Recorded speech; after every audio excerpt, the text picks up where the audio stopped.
Les Juifs arrivent avec les légions romaines dans ce qui est aujourd'hui la Suisse. Vers 500 après Jésus-Christ, ils vivaient sur le territoire des actuels cantons de Berne et du Jura.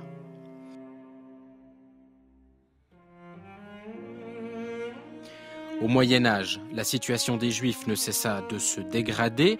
Ils furent discriminés et marginalisés. Lorsque la peste frappa l'Europe, on accusa les Juifs d'avoir empoisonné les fontaines. Ils furent en conséquence brûlés ou expulsés un peu partout.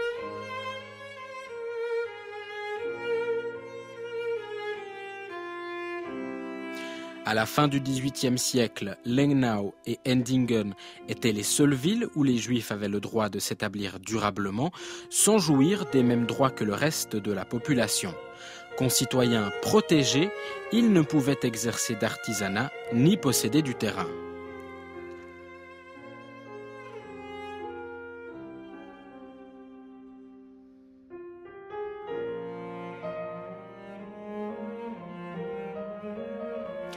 La Constitution fédérale de 1848 n'accorda tous les droits fondamentaux qu'aux Suisses chrétiens. La situation se modifia après l'intervention des États étrangers, lorsque la Suisse craignit pour ses relations commerciales et que les cantons libéraux s'engagèrent en faveur de l'émancipation. En 1866, une votation populaire accorda enfin aux Juifs l'égalité des droits. Ce succès fut aussitôt suivi d'un revers.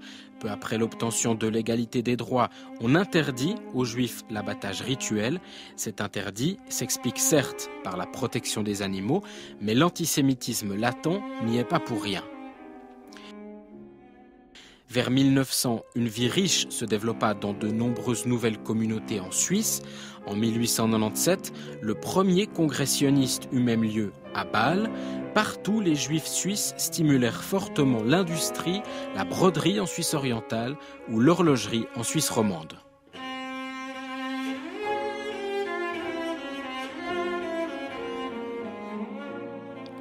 Lorsque l'Allemagne nazie mena l'Europe à sa perte, la Suisse fut pour les Juifs qui y résidaient un havre sûr. Près de 23 000 Juifs persécutés réussirent à se réfugier en Suisse, mais on estime que 20 000 femmes, hommes et enfants furent refoulés. La barque est pleine, disait-on alors. Ce renvoi conduisit la plupart d'entre eux à une mort certaine.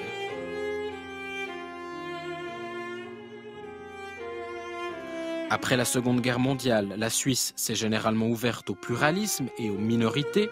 Aujourd'hui, près de 18 000 Juives et Juifs y vivent. Ils font partie intégrante de la société suisse, se sentent suisses et juifs, des Juifs suisses.